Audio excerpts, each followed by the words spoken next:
Hello అండి, నమస్తే. Welcome to విజయ మా ఊరు ఆడియో బుక్స్ ఛానల్. నేను విజయలక్ష్మిని. ఫ్రెండ్స్, నవల స్రవంతిలో ప్రముఖ రచయిత్రి శ్రీమతి పెబ్బిలి హైమవతి గారి నవల జీవితం అందమైనది ఆడియో సీరియల్ గా మీకు వినిపిస్తున్నాను కదా. మరి ఈ రోజు జీవితం అందమైనది నవల ఆడియో 4వ భాగం వినిపించబోతున్నాను. మరి కథలోకి వెళ్లే ముందు యాజ్ యూజువల్ ఒక చిన్న రిక్వెస్ట్ అండి. ఆడియో పూర్తిగా వినండి. నచ్చితే గనక తప్పకుండా లైక్ చేయండి, షేర్ చేయండి, కామెంట్ చేయండి. మీ కమెంట్స్ నాకు చాలా విలువైనవి.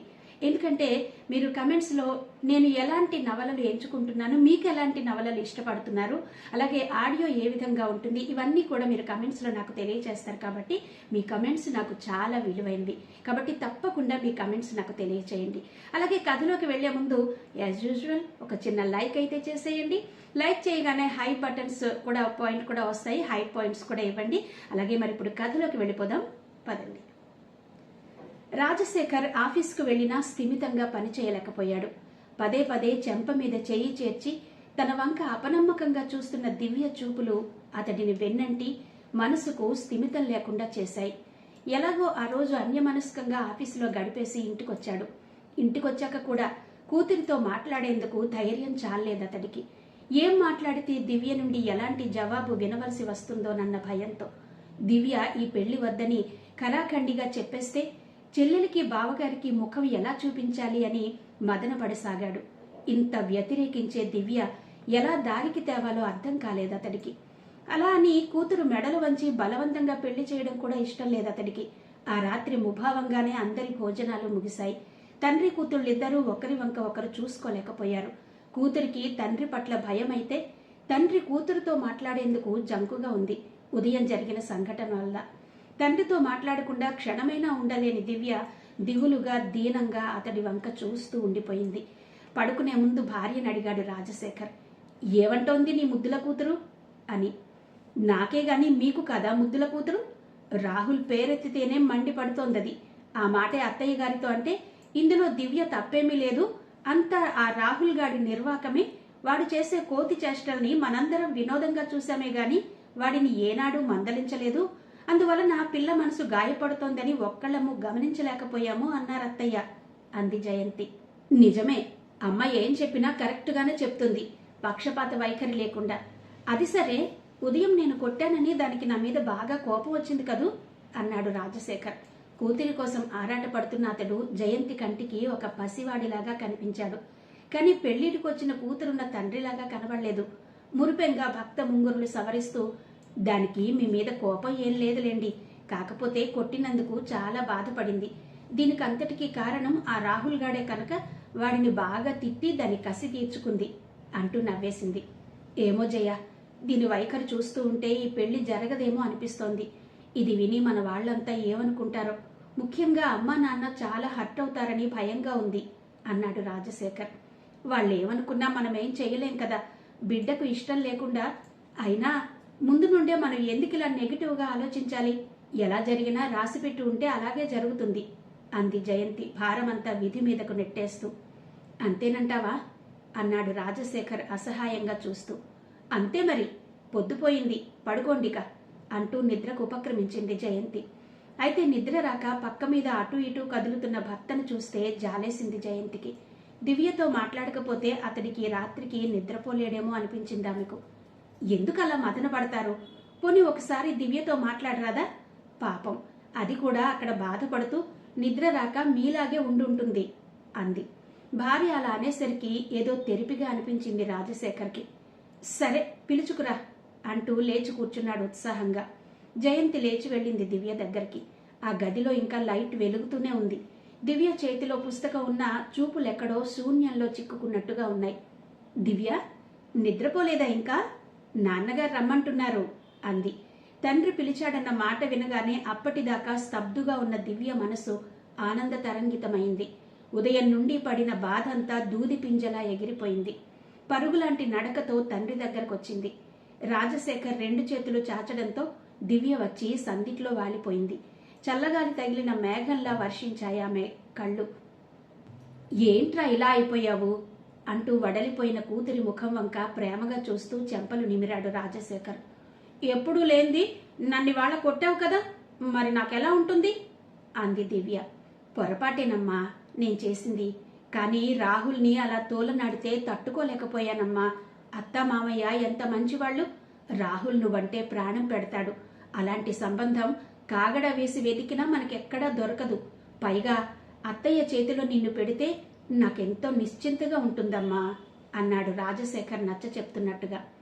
రాహుల్ మాట ఎత్తడంతోనే తండ్రికి దూరంగా జరిగింది దివ్య.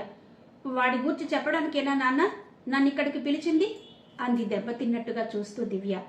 అది కాదురా, నువ్వు దిగులుగా ఉంటే నాకేమీ బాగుండలేదు అన్నాడు. మరలాంటప్పుడు వాడి గూర్చి సోదంతా నాకెందుకు చెప్తున్నారు? అయినా వాడు తప్ప లోకల్లో పెళ్లి కొడుకులే లేనట్టు మాట్లాడుతున్నారు మీరు. నిజం చెప్పండి నాన్న, వాడిని కాదంటే నాకు పెళ్లే కాదా అంది బాధగా దివ్య.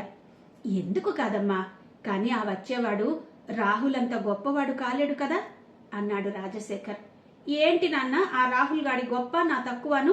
అతడిలాగే నేను చదువుకున్నాను. నేనేం అనాకారిని అవిటిదాన్ని కాదు కదా, ఎందుకిలా మాట్లాడుతున్నారు అంది కోపంగా దివ్య. అన్నీ ఉన్నాయి, ఒక్క ఆలోచన తప్ప. వాడిని చేసుకుంటే నిన్ను నెత్తి మీద దేవతలా చూసుకుంటాడు అన్నాడు రాజశేఖర్ నచ్చ చెప్తున్నట్టుగా. అవసరం లేదు, నన్ను మనిషిలా చూసుకునేవాడైతే చాలు నాకు అంది. కూతురి సమాధానం వినడంతోనే రాజశేఖర్కి వెర్రి కోపం వచ్చేసింది. ఏం చూసుకునే నీకింత అహంకారం అన్నాడు కోపంగా. ఆత్మాభిమానం నాన్న. నేనే మగవాడినైతే మీ అందరి దృష్టిలో నా విలువ రెట్టింపయ్యేది.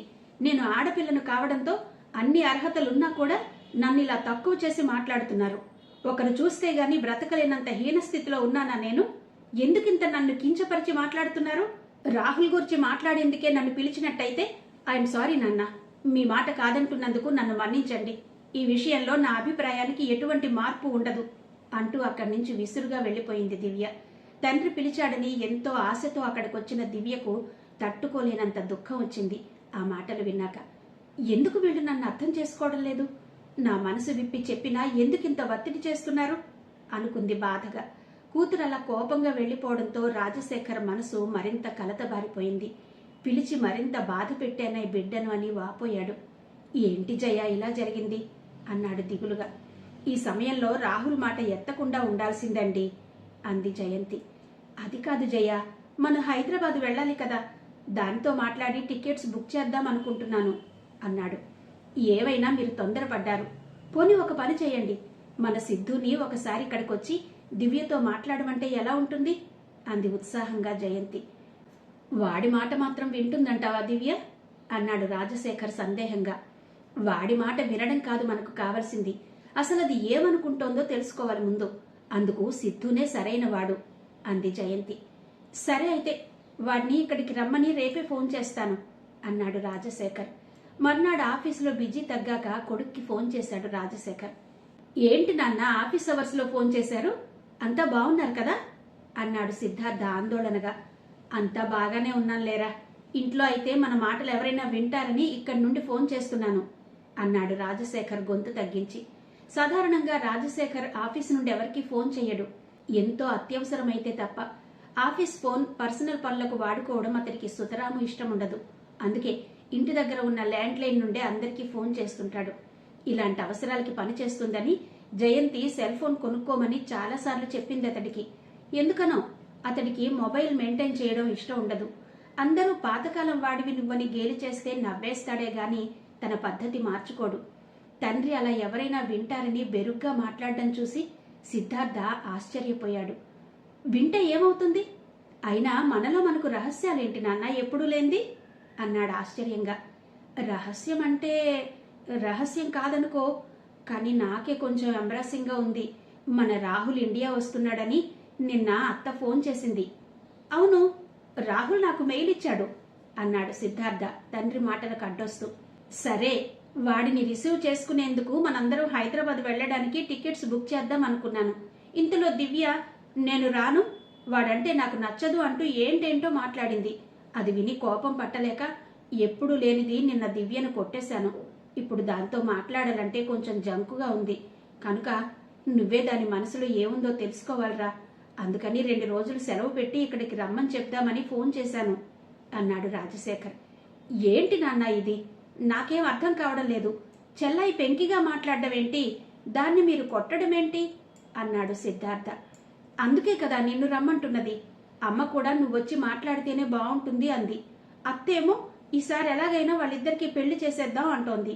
ఇది చూస్తే ఇలా ఉంది అన్నాడు రాజశేఖర్ నిరాశగా. సరే నాన్న, నేను బయలుదేరి వస్తాలేండి. ఆఫీస్లో చాలా అర్జెంట్ వర్క్ ఉంది, ఇకుంటాను అంటూ ఫోన్ కట్ చేశాడు సిద్ధార్థ. కొడుకు వస్తానని చెప్పడంతో తేలిగ్గా అనిపించింది రాజశేఖర్కు. ఇదిగో పద్మ, ఇప్పుడే చెప్తున్నాను, నువ్వు ఈవేళ ఎలాగైనా ఆ రికరింగ్ డిపాజిట్ విత్డ్రా చేసి తీసుకురావాల్సిందే. కాదని తిక్క వేషాలేసావో నా అంత చెడ్డవాడు ఉండడు మరి అన్నాడు చలపతి హెచ్చరిస్తున్నట్టుగా. మీరెన్నైనా చెప్పండి, నేను ఆ డబ్బు విత్డ్రా చెయ్యను. అది భరత్ చదువు కోసమని ఎంతో కష్టపడి దాచాను. ఇప్పుడు అది కూడా దానం చేసేస్తానంటున్నారు. వాళ్ళకి ఆ డబ్బు ఇచ్చేస్తే భరత్ ఎంబీఏ మాట ఏంటి?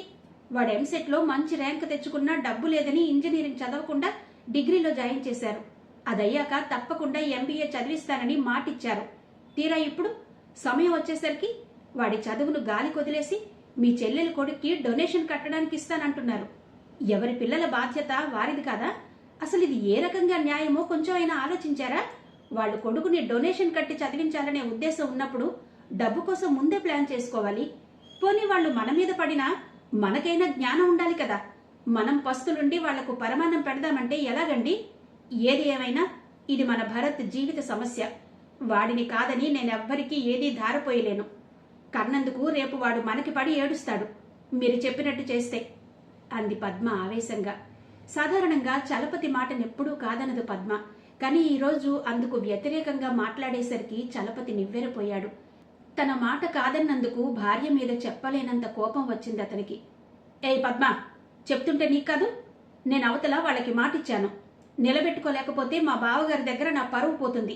పెళ్లాన్ని అదుపులో పెట్టుకోలేని వాజమ్మ అంటారు నన్ను. నలుగురిలో నాకిది ఎంత నామర్దాయో ఆలోచించావా అన్నాడు.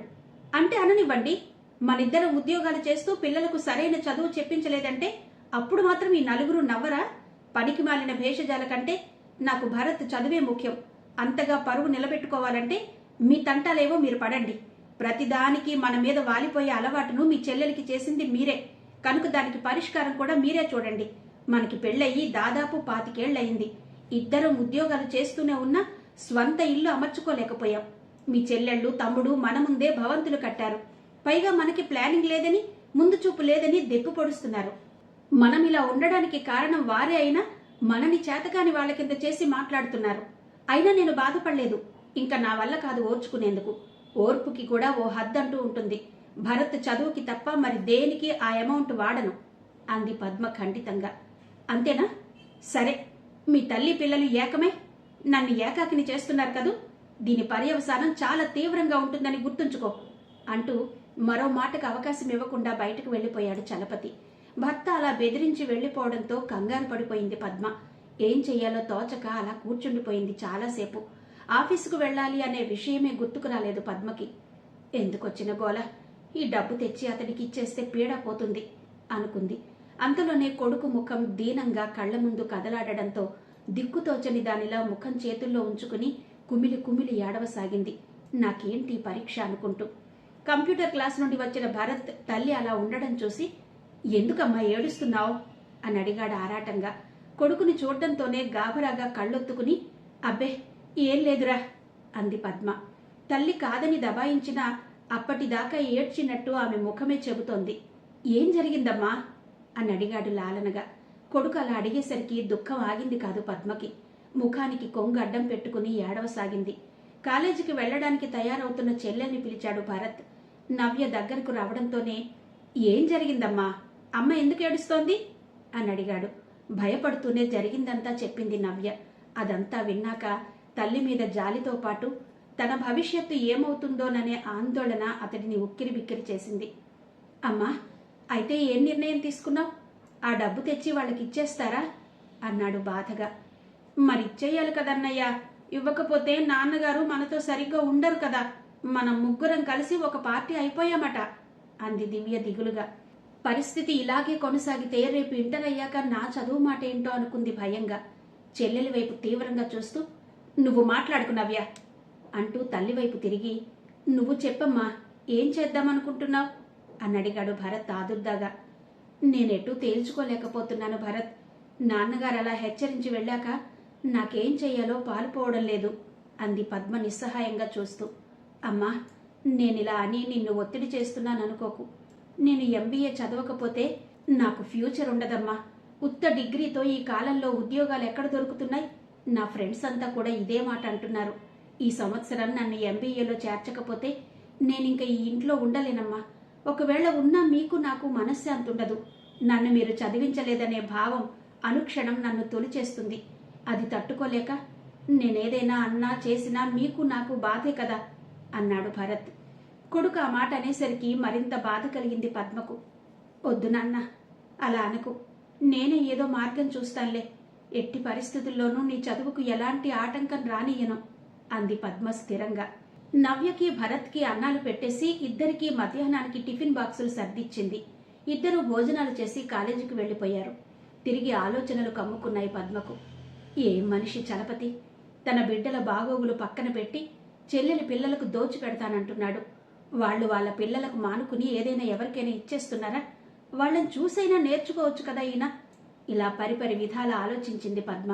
ఎలాగైనా ఈ డబ్బు తన చెల్లెలకే ఇచ్చేస్తాడు చలపతి. అది చూసి తన భవిష్యత్తు పాడైందని భరత్ ఏదైనా అఘాయిత్యం చేస్తే, వద్దు, అలా కాకూడదు. నా కళ్ల ముందే నా బిడ్డలకు అలాంటి స్థితి వస్తే చూసి తట్టుకోగలనా? దాని బదులు నేనే ఈ లోకం వెళ్ళిపోవాలి. అవును, విడిచిపోవాలి అనుకుంది.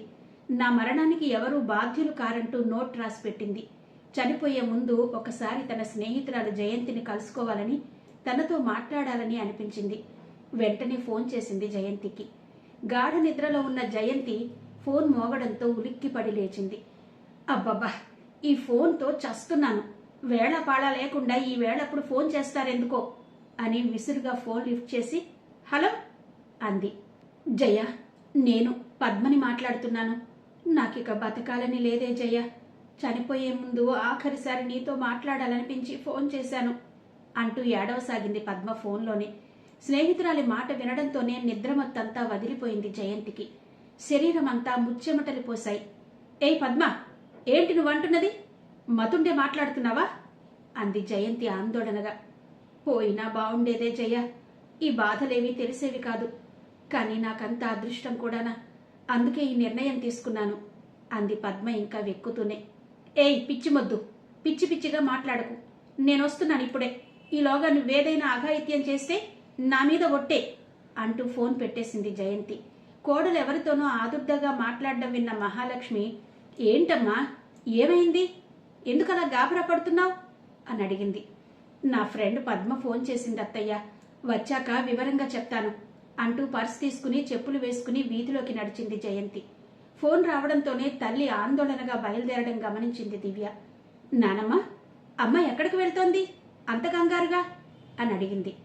మీ పద్మ అంటే ఇంటికటమ్మా, వచ్చాక అన్నీ చెప్తానంటూ హడావిడిగా వెళ్లిపోయింది అంది మహాలక్ష్మి. విషయమేదో సీరియస్సే అయి ఉంటుంది. అమ్మకు అసలే టెన్షన్ ఎక్కువ. నేను కూడా వెళ్తాన్నానమ్మా అంటూ తన స్కూటీని స్టార్ట్ చేసింది. బయలుదేరింది దివ్య. అప్పటికి ఎంతో దూరం వెళ్లలేదు జయంతి. ఆటో కోసం చూస్తూ నడుస్తోంది. బండి జయంతి పక్కన ఆపి, అమ్మా బండెక్కు అంది దివ్య. కూతురు వైపు ఒక్క క్షణం విస్మయంగా చూసి బండెక్కి కూర్చుంది జయంతి రిలీఫ్గా. తాను మాట్లాడించిన తల్లి మాట్లాడే మూడ్లో లేదని గ్రహించి మౌనంగా స్కూటీని నడపసాగింది. జయంతి కూడా మాట్లాడే ప్రయత్నం చేయలేదు. 10 నిమిషాల్లో ఇద్దరూ పద్మ ఇంటికి చేరుకున్నారు. బండి దిగుతూనే పరుగులాంటి నడకతో లోపలికి వెళ్లిపోయింది జయంతి. ఆ వెనకే బండి పార్క్ చేసి లోపలికి వెళ్ళింది దివ్య. పద్మ ఫోన్ దగ్గరే కూలబడి ముఖాన్ని చేతులతో దాచుకుని కుమిలి కుమిలి ఏడుస్తోంది. హాల్లో ఉన్న ఫ్యాన్కి చీర వేలాడుతూ కనిపించింది. స్నేహితురాల్ని ఆ స్థితిలో చూసిన జయంతి మనసు ద్రవించిపోయింది. ఎన్ని కష్టాలు ఎదురైనా చెక్కు చెదరని ధైర్యం పద్మ సొంతం అనుకుందిన్నాళ్ళు. అలాంటి పద్మ ఈరోజు ఇలా బేలగా మారిపోయి బలవన్మరణానికి పాల్పడుతోందంటే నమ్మలేకపోయింది. పద్మ, ఏంటే ఇది అంటూ స్నేహితురాల్ని పొదివి పట్టుకుంది జయంతి. వచ్చావా జయ? నా పని అయిపోయిందే. ఈ బ్రతుకు బ్రతకడం నా వల్ల కాదు అంది పద్మ ఏడుస్తూనే. అసలేం జరిగిందే పద్మ? ఎందుకు ఇలాంటి నిర్ణయం తీసుకున్నావు అంది జయంతి లాలనగా పద్మ వీపు నిమురుతూ. ఏం చెప్పమంటావు జయ? చలపతి పూర్తిగా మారిపోయాడు. అతడితో కలిసి బ్రతకడం ఇక నా వల్ల కాదు. ఈ వయస్సులో విడాకులు తీసుకుంటే లోకం నన్నే తప్పు పడుతుంది. కానీ నేను ఇంక అతడితో అడ్జస్ట్ అవ్వలేనని తేలిపోయింది వేళ అంది పద్మ నిరాశగా. ఏం మాట్లాడుతున్నావే నువ్వు? అనుక్షణం చలపతి కోసం ఆలోచించేదానివి. అతడుత్త అమాయకుడు, అతడి మంచితనాన్ని ఆసరా చేసుకుని అందరూ అతడిని ముంచేయాలని చూస్తున్నారు అనేదానివి. అలాంటి నువ్వే అలాంటి మాట అంటున్నావా? మీ ఇద్దరి మధ్య ఇలాంటి విభేదాలు ఎందుకొచ్చాయి? నాకేం అర్థం కావడం లేదు అంది జయంతి. ఇన్నాళ్ల సంసారంలో అతడేంటో నేను పూర్తిగా అర్థం చేసుకోలేకపోయాను జయ. పట్టుబట్టి నేనే కావాలి అంటూ నా చుట్టూ తిరిగి పెళ్లి చేసుకున్నాడు చలపతి. మా పెళ్లి పెద్దల అనుమతితోనే జరిగిన ఒక విధంగా మాది ప్రేమ వివాహమే. నీకు తెలుసు కదా, పెళ్ళయ్యే వరకు అతడు ఎలా నా వెంట పడ్డాడో, ఆఫీస్ చుట్టూ ఇంటి చుట్టూ ఎలా ప్రదక్షిణలు చేశాడో ఇదంతా చూసి నువ్వు కూడా అతన్ని పెళ్లి చేసుకుంటే నా జీవితం సుఖంగా ఉంటుందని సలహా ఇచ్చావు. నేను కూడా అలాగే ఆశపడ్డాను. మా వైవాహిక జీవితం ఎంతో అద్భుతంగా ఉంటుందని ఎన్నో కలలు కన్నాను. పెళ్ళయ్యాక తెలిసింది నావన్నీ పగటి కలలేనని. అతడి పెద్ద కుటుంబానికి నేను కూడా ఆసరా అవుతానని, ప్రేమ పేరుతో ఇంత కథ నడిపాడని అర్థమైంది నాకు. అయినా సహించాను. అయితే గత్యంతరం లేక కాదు, అతడంటే నాకు నిజంగానే ఇష్టం కనుక అతడితో పెళ్ళయ్యాక జీవితాన్నే కాదు, అతడి బాధ్యతలను కూడా సమానంగా పంచుకున్నాను. ఇద్దరం ఉద్యోగాలు చేసేవాళ్లమే. అందరూ రెండు చేతులా సంపాదిస్తున్నామని, మాకేం లోటు లేకుండా దర్జాగా బ్రతికేస్తున్నామని అనుకునేవారు. కానీ ఎంత సంపాదించినా ఒక్క రూపాయి కూడా మిగిలేది కాదు. ప్రతి నెల అప్పులే. ఎప్పుడూ ఎవరో ఒకరు వస్తూ పోతూ ఉండేవారు. మా ఇల్లొక సత్రంలా ఉండేది. నాకైతే ఇంటా బయట చాకరీ తప్ప మనసు పడి మూర మల్లెపూలు కొనుక్కునే అవకాశం కూడా ఉండేది కాదు. ప్రతి నెల జీతం రాగానే అంతా చలపతే తీసుకునేవాడు. నా ఖర్చులకు బొటాబొటీగా కొంత డబ్బు ఇచ్చేవాడు. అలాగే సర్దుకునేదాన్ని. కానీ నెల చివరిలో ఇబ్బందులు, ప్రణాళికాబద్ధం కాని ఖర్చులు చూస్తూ ఊరుకోలేక అప్పుడప్పుడు చలపతికి చెప్పబోయేదాన్ని. కానీ వినేవాడు కాదు. ఇంటి పెత్తనం నా చేతికిస్తే తన వారందరినీ నేను సరిగా చూస్తానో లేదో అన్న అపనమ్మకం అతడి మాటల్లో కనబడేది. ఇక మా అత్తగారైతే ఆడపెత్తనం పంబల వాయిద్యం అంటూ సూటిపోటి మాటలతో గాయపరిచేది. వారందరికీ నా సంపాదన, నా సేవలు కావాలి గాని నా ఫీలింగ్స్తో కొంచెం కూడా పని లేదు అనిపించేది. మా అమ్మా నాన్నలకు ఈ విషయాలన్నీ ఎక్కడ చెప్పేస్తానో అనే భయంతో నన్ను వెంట పెట్టుకుని వెళ్లి తిరిగి తన కూడా తీసుకొచ్చేసేవాడు. విడిగా వాళ్లతో ఒక్కరోజైనా గడిపే అవకాశం ఉండేది కాదు నాకు. నేనేమైనా అంటే నువ్వు లేకుండా ఒక్కరోజు కూడా ఉండలేను పద్మ అని జాలిగా అంటుంటే కరిగిపోయేదాన్ని. అయితే ఒక్కోసారి ఆ బాధలు తట్టుకోలేక నీ దగ్గరకు వచ్చేదాన్ని సాంత్వన కోసం. నీకేమీ చెప్పకపోయినా ఏదో చెప్పేస్తాననే భయంతో మీ ఇంటికొచ్చేందుకు కూడా ఆంక్షలు పెట్టాడు. ఒక విధంగా చెప్పాలంటే జీవితం అంటే నిరాశ వచ్చేసిందే జయ. అలాంటి సమయంలో వరుసగా పిల్లలిద్దరూ పుట్టుకొచ్చారు. దాంతో మనసుకు కొంచెం ఊరట కలిగింది. ఇంట్లో నా మాటకు కూడా కొంచెం విలువివ్వడం మొదలుపెట్టాడు చలపతి. అలా అని ఇంటి పెత్తనం నాకేమీ ఇవ్వలేదు. నాకేదో పెత్తనం ఇవ్వలేదని కాదు నా బాధ. ఇచ్చి ఉంటే ఒడిదుడుకులు లేకుండా చేసేదాన్ని కదా అనిపించింది. ఎన్నోసార్లు నీకు ఈ విషయాలన్నీ చెప్పాలని నోటిదాకా వచ్చినా చెప్పలేదు. ఎందుకంటే రాక రాక మా ఇంటికొచ్చే నీ మనసు కలత పెట్టడం ఎందుకని. పిల్లలు పుట్టడంతోనే మా అత్తగారికి నా మీద శత్రుత్వం, కొడుకు మీద అపనమ్మకం పెరిగిపోయింది. మాకు పిల్లలు పుట్టడం వలన వారి కొడుకు అలక్ష్యం చేస్తాడేమోనన్న ఆలోచనతో కసిగా ఉండేది నా మీద. ఆవిడ తన కూతురికి పిల్లలు పుడితే సంతోషించినట్టుగా మాకు పిల్లలు పుడితే ఆనందించలేదు. వాళ్లకి ఆ ముచ్చట్లు ఈ ముచ్చట్లు జరిపించాలని ఆరాటపడినట్టు మా పిల్లల కోసం ఏనాడూ పడలేదు. మళ్ళీ మా మరుదులకు వాళ్ల పిల్లలకు చలపతితో ఏదేదో చేయించాలని ఆరాటపడేది. అందరూ ఆవిడ కడుపున పుట్టిన బిడ్డలైనా ఎందుకింత తేడాగా చూస్తుందో అర్థమయ్యేది కాదు నాకు. దీపం ఉండగానే ఇల్లు చక్కబెట్టుకోవాలన్న ఆలోచనతో చేతికందిన మేరకు మా ఆడపడుచులకు వేడుకలు, మర్యాదలు అంటూ దోచిపెట్టేది. డబ్బు లేదంటే అప్పు చేసైనా పరువు కాపాడుకోవాలి అనేది.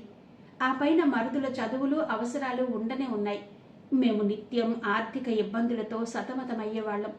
మేమిలా ఇబ్బందులు పడుతూ ఉన్నా తనకేమీ నిమిత్తం లేనట్టు రోజుకో కొత్త ఖర్చు తెచ్చిపెట్టేదావిడ. ఇంత జరుగుతున్నా తల్లిని పల్లెత్తు మాట అనేవాడు కాదు చలపతి. పైగా మన ఖర్చులింకా కుదించుకుందాము అనేవాడు. ఆఫీస్కు వెళ్లి ఉద్యోగం చేసే నాకు కట్టుకునేందుకు మంచి చీరలే ఉండేవి కాదు. నా కొలీగ్స్ అంతా రకరకాల చీరలు కొంటూ ఏవేవో నగలు చేయించుకుంటూ జలసా చేస్తూ ఉంటే నా పని ఇలా ఉండేది. అయితే నాకేదో కొనుక్కోలేకపోయాను అనేది కాదు నా బాధ. పిల్లల కనీస అవసరాలకు కూడా వెతుక్కోవలసి వస్తుందే, ఇద్దరూ సంపాదిస్తూ ఉన్నా అనుకునేదాన్ని. దీనికి తోడు చలపతి తరపు వారింట్లో ఏదైనా శుభకార్యం జరిగితే భారీగా కానుకలు చదివించడమే కాక ఓ 2 రోజులు ముందుగా బయలుదేరదీసేవాడు. పోనీ అక్కడైనా పని తగ్గి కొంచెం రిలాక్స్ అవుదామనుకుంటే వాళ్ళు అడగకముందే చలపతే వాళ్ళకి పనిలో సాయపడమని పురమాయించేవాడు. అదే మా వాళ్ళింట్లో జరిగే వేడుకలకైతే టెన్షన్గా సమయానికి హాజరయ్యి ఒక్క పూటో లేక ఒక్కరోజో ఉండి తీసుకొచ్చేసేవాడు. కానుకల దగ్గరకు వచ్చేసరికి ఎక్కడ లేని బీదరుపులు అరుస్తూ నీకు తెలియందేముంది అంటూ తేలికపాటి బహుమతులు కొనేవాడు. అతని ధోరణి ఏంటో నాకు అంతుపట్టేది కాదు. తనతో సమానంగా సంపాదిస్తున్నా ఎందుకింత వ్యత్యాసంగా చూస్తాడో అర్థమయ్యేది కాదు. శక్తికి మించి కానుకలు సేవలు తన వారికి అందిస్తూ ఇల్లు ఒళ్ళు గుల్ల చేసుకునే అతడు నా దగ్గరకొచ్చేసరికి ప్రతి పైసకు లెక్క కట్టేవాడు. ఏవైనా అంటే నేను పైసా కట్నం తీసుకోలేదని గొప్పలు పోయేవాడు. ఇంట బయట గొడ్డులా చాకరీ చేస్తూ నెల తిరిగేసరికి వేలకు వేలు సంపాదించి తెచ్చి చేతుల్లో పోస్తూ ఉంటే అతడి ఆలోచనలు చూడు ఎలా ఉన్నాయో. కేవలం నన్ను పెళ్లి చేసుకుని కాపురం చేస్తున్నందుకు బదులుగా నేను ఇవన్నీ బ్రతికినంతకాలం అతడికి జరిమానాలాగా చెల్లించాలన్నమాట. ఇదే నా ప్రేమంటే? ఈ మాత్రం దానికి ప్రేమించి పెళ్లి చేసుకున్నాననే ముసుగెందుకు? ఇంతకాలం ఇవన్నీ సహించాను జయ. కానీ ఈరోజు జరిగిన సంఘటనలతో నా మనసు పూర్తిగా విరిగిపోయింది. మా భరత్ అందరిలాగే ఎంసెట్ రాసి మంచి ర్యాంక్ తెచ్చుకున్నాడు. కానీ అయ్యవారి నట్టిల్లులా ఉండే మా ఇంట్లో వాడిని చదివించడం సాధ్యం కాక వాడిని డిగ్రీలో జాయిన్ చేశాను. వాడెంతో బాధపడ్డాడు. డిగ్రీ అయ్యాక ఎంబీఏ చేయిస్తామని ఎంతో నచ్చ చెప్పాను. ఇప్పుడు వాడిని ఎంబీఏలో జాయిన్ చేయాలి. చెయ్యకపోతే వాడి ఆశలను సమూలంగా నాశనం చేసినట్టే అనిపించింది నాకు. అందుకే ఇంట్లో పోరాటం చేసి వాడి చదువు కోసం రికరింగ్ డిపాజిట్ కట్టి కొంత డబ్బు సేవ్ చేశాను. పైడా కాలేజీలో ఫీజులు ఎలా ఉంటాయో నీకు తెలుసు కదా, అందుకే ముందు జాగ్రత్త పడ్డాను. ఇప్పుడు ఎంబీఏలో చేర్చుతామని కొండంత ఆశ పెట్టుకున్నాడు వాడు. ఆ డబ్బుకు కూడా కాళ్ళొచ్చేలా చేశాడు చలపతి ఈరోజు. మా రెండో ఆడబడుచు కొడుక్కి ఎంసెట్లో మంచి ర్యాంక్ రాలేదట.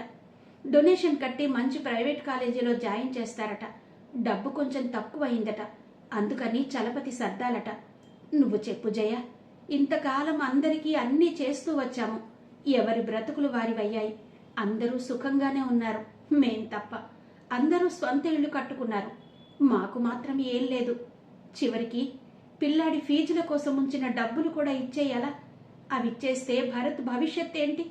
వాళ్ళ పిల్లల బాగు కోసం మా పిల్లల భవిష్యత్తు మంట కలిపేస్తానంటున్నాడు చలపతి. డొనేషన్ కట్టి చదివించాలని నిర్ణయించుకున్నప్పుడు అందుకు తగిన ఏర్పాట్లేవో వాళ్లే చూసుకోవాలి. లేదా మరో సంవత్సరం కోచింగ్ ఇప్పించాలి. ఈ సంగతి వాళ్ళకి తోచకపోతే ఈయనైనా చెప్పాలి. అలా కాకుండా వీడి భవిష్యత్తు బలిపెట్టాలనుకుంటున్నారు. ఇది విని ఉదయం భరత్ ఇంట్లో నుండి వెళ్ళిపోతాను అన్నాడు. అది విన్నాక నా మనసు ఎలా ఉంటుందో ఊహించు. చలపతేమో నేను మాటిచ్చాను, 600 అది జరగవలసిందే అన్నాడు. సాయంత్రం తాను వచ్చేసరికి డబ్బు డ్రా చేసి పెట్టమన్నాడు. ఇప్పుడు నేనేం చెయ్యను? అందుకే ఈ నిర్ణయం తీసుకున్నాను. వాడి జీవితం నాశనం కావడం నేను చూడలేను. చలపతి మారడని అర్థమైపోయింది నాకు. అందుకే ఇలా అంటూ మాటలు పూర్తి చెయ్యలేక గుండెలు అవిసేలా ఏడుస్తూ జయంతి ఒళ్ళో ఒరిగిపోయింది పద్మ. స్నేహితురాలు అత్తవారింట్లో సుఖంగా లేదని తెలుసు, కానీ ఇంతకాలం ఇంత బాధని భరిస్తూ ఉందని తెలియదు జయంతికి. అంతా విన్నాక తనని ఎలా ఓదార్చాలో అర్థం కాలేదు. అదంతా చెప్తున్న పద్మే కాదు, వింటున్న జయంతి దివ్యలు కూడా కరిగి నీరైపోయారు. ఇంత క్షోభని ఎలా భరించింది అని ఆశ్చర్యంగా చూశారు. చివరికి మనసు కూడా తీసుకుని, Padma please control your self అంటూ చాలాసేపు అనునయంగా తలనిమురుతూ ఉండిపోయింది జయంతి. ఆ ఉధృతం కొంచెం తగ్గాక స్నేహితురాలి కళ్ళు చీర చెంగుతో తుడుస్తూ, అయితే పద్మ, ప్రతి సమస్యకి చావే పరిష్కారం అంటావా? నీ చావుతో నీ కొడుకు సమస్య తీరిపోతుందా చెప్పు? నువ్వు పోయాక చలపతి గాని వాళ్ళు గాని ఓ 2 రోజులు ఏడ్చి ఊరుకుంటారు. ఆ తర్వాత మర్చిపోతారు. ఆ పైన నలుగురు తిని ఉండలేక ఈ పని చేశావు అని ఎద్దేవా చేస్తారు నిన్నే. కానీ ఒక్కటి గుర్తు పెట్టుకో, నువ్వుండగానే ఏ సపోర్ట్ లేని నీ పిల్లల గతేంటి ఆలోచించు. భరత్కి డిగ్రీ అయినా ఉంది. మీ నవ్య సంగతేంటి? ఆడపిల్లకి తల్లి అండ అవసరం. ఈ వయసులోనే ఎక్కువ కావాలి. ఇలాంటి సమయంలో ఈ బాధలు నేను పడలేనంటూ నీ స్వార్థం నువ్వు చూసుకుని వీళ్లను గాలి కొదిలేస్తావా? ఆ తర్వాత వాళ్ళ పరిస్థితి ఎలా ఉంటుందో ఒక్కసారి ఊహించు అంది జయంతి మెల్లగా. వద్దు జయ, నాకింకేమీ చెప్పకు. నేనివన్నీ ఆలోచించే ఒక నిర్ణయం తీసుకున్నాను. నేను పోతే ఆఫీసులో ఎంతో కొంత కాంపన్సేషన్, పిఎఫ్ వగైరాలు వస్తాయి. వాటితో పిల్లలు చదువుకుంటారు అంది పద్మ ఏడుస్తూనే. ఛత్ నోర్మయ్, ఎంత పిచ్చిగా ఆలోచిస్తున్నావే నువ్వు. నువ్వు బ్రతికుండగానే నీ పిల్లలకు ఏమీ చెయ్యలేకపోయావు. నువ్వు చచ్చాక ఆ వచ్చే డబ్బు పిల్లలకు అందుతుందని ఎలా భ్రమపడుతున్నావు అంది జయంతి కోపంగా. అంతవరకు మౌనంగా ఉండి అంతా వింటున్న దివ్య, అవునాంటీ, అమ్మ చెప్పింది కరెక్టే. మీరు బ్రతికుండగానే నవ్య కోసం, భరత్ కోసం ఏమీ చేయలేకపోయారు. మీరు పోయాక వాళ్ల కోసం ఆలోచించేదెవరు చెప్పండి. అయితే ఇందులో తప్పంతా 100% మీదే ఆంటీ. ఇలా అంటున్నానని బాధపడకండి. మీరు తప్పంతా అంకుల్దేనని చెప్పారు. కానీ నన్ను అడిగితే అంకుల్ తప్పు చాలా తక్కువ అంది నిదానంగా. దివ్య అన్న మాట అర్థం కాక, నేనేం చేశాను అంది పద్మ ఆశ్చర్యంగా. అవునాంటీ, ముమ్మాటికి మీదే. ఇలా జరుగుతున్నప్పుడు మొదట్లోనే మీరు కొంచెం ఘర్షణ పడైనా మీ హక్కులు కొన్ని సాధించుకుని మీ అస్తిత్వాన్ని మీరు నిలబెట్టుకోవాల్సింది. కానీ అలా చెయ్యలేదు మీరు. నాకు అర్థమైనంత వరకు అంకుల్కి వాళ్ళ తాలూకా వాళ్ల చేత మంచివాడు అనిపించుకోవాలనే తాపత్రయంతో ఇలా చేశారు. మీరు కూడా ఆయనలాగే ఏదో మూల పద్మ మంచిది అనిపించుకోవాలనే ఆశ ఉండి ఉంటుంది. అందుకే అలా సరెండర్ అయిపోయారు. ప్రేమ ఉండడంలో తప్పు లేదు గాని అది దాస్యంగా మారకూడదంటే ఎప్పుడు. సరే, జరిగిందేదో జరిగిపోయింది. దాన్నెలాగూ వెనక్కి తీయలేం. ఇప్పుడు జరగబోయేది ఆలోచిద్దాం. మనందరం ఏదో విధంగా అంకుల్కి నచ్చ చెబుదాం. లేదా అప్పు చేసి భరత్కి ఫీజు కట్టేద్దాం. ఎట్టి పరిస్థితుల్లోనూ భరత్ చదువు ఆపొద్దు. తను డిసప్పాయింట్మెంట్ తట్టుకోలేక ఏదైనా చేయొచ్చు అంది. అవును పద్మ, అవసరమైతే మా వారిని అడిగి ఆ డబ్బు సర్దుబాటు చేస్తాను. నెమ్మది మీద తిరిగి ఇద్దువు గాని. లే పద్మ, పిల్లలిదంతా చూస్తే చాలా భయపడతారు అంది జయంతి. వారిద్దరు మాటలు విన్నాక పద్మ మనసు కొంత కుదుట పడింది. ఆలోచన లేకుండా ఎంత అఘాయిత్యానికి పాల్పడ్డాను అనుకుంది. అసలు ఆ పని చేసే ముందు జయంతికి ఫోన్ చేయాలనే ఆలోచన మంచిదే అయింది. లేకుంటే నా పిల్లలు ఈసరికి అనాథలయ్యేవారు. అలా అనుకోగానే వరద గోదారిలా దుఃఖం పొంగుకొచ్చింది పద్మకు. ఆమె మనోభావాలను అర్థం చేసుకున్న దానిలా ఓదార్పుగా వీపు తట్టింది జయంతి. లే పద్మ, ఇక్కడ కూర్చుంటే ఏవేవో పిచ్చి ఆలోచనలొచ్చి నీ మనసు భారమైపోతుంది. లేచి ముఖం కడుక్కురా. దివ్య, నువ్వెళ్ళి కాస్త కాఫీ గాని టీ గాని కలుపుకురా. నేనీలోగా ఇవన్నీ తీసేస్తాను. భరత్, నవ్య చూస్తే జడుసుకుంటారు అంది జయంత. సరేనమ్మా అంటూ వంటగదిలోకి వెళ్ళింది దివ్య. పద్మ ఇంకా అక్కడి నుండి లేవనే లేదు. ఇంతలో ఆఫీస్ నుండి వచ్చాడు చలపతి. ఫ్యాన్కి ముడేసున్న చీర, ఏడ్చి ఏడ్చి ఉబ్బిపోయి ఉన్న భార్య ముఖం చూడగానే అతడి పై ప్రాణాలు పైనే పోయాయి. ఏం జరిగింది అని అడుగుతూ ఒక్క ఉదుటున భార్య దగ్గరకు వచ్చేశాడు. మరేం ఆదుర్దా పడకండి, పెద్ద గండం తప్పింది ఈరోజు అంటూ భరత్ ఇల్లు విడిచి వెళ్తాననడం, పద్మ అఘాయిత్యం అంతా చెప్పింది జయంతి. అంతా అయ్యాక, అయిన వాళ్లకు సాయం చేయడంలో తప్పు లేదు చలపతి గారు. కానీ తనకు మాలిన ధర్మం మంచిదా చెప్పండి? వాళ్లకి నిజంగా అవసరమైతే ఆ దారి వేరు. మీ బిడ్డల భవిష్యత్తు తుంచి ఇంకెవరికో ధారపోయడం సరైందేనా? మీ పెళ్లి కాకముందు నుండి నాకు తెలుసు మీరు పద్మని కోరి చేసుకున్నారు. ఒక విధంగా నేను కూడా మిమ్మల్ని పెళ్లి చేసుకోమని పద్మని ఎంకరేజ్ చేశాను. కానీ పెళ్ళయ్యాక అది ఏనాడైనా మనసారా నవ్వడం చూశారా మీరు?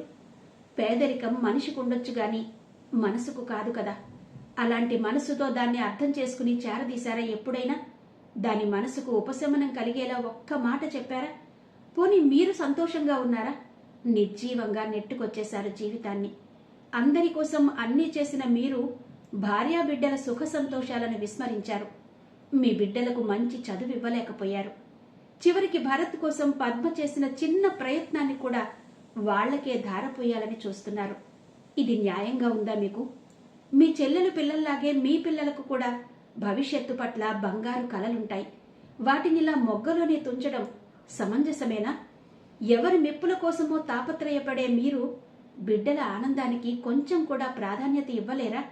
అంది జయంతి బాధ, ఆవేశం నిండిన స్వరంతో. అక్కడి వాతావరణం చూసేసరికి చలపతి మనసు నీరైపోయింది. ఆ పైన జయంతి మాటలు అతడిలోని విచక్షణను మేల్కొలిపాయి. ఇంతకాలం ఎంత ఆలోచనారహితంగా ప్రవర్తించాను అనుకున్నాడు. జీవితంలో మొదటిసారి అపరాధనా భావం తలెత్తింది అతడిలో. చప్పున భార్య చేతులు పట్టుకుని, సారీ పద్మ, నా మూర్ఖత్వం నిన్ను పిల్లల్ని చాలా బాధించింది.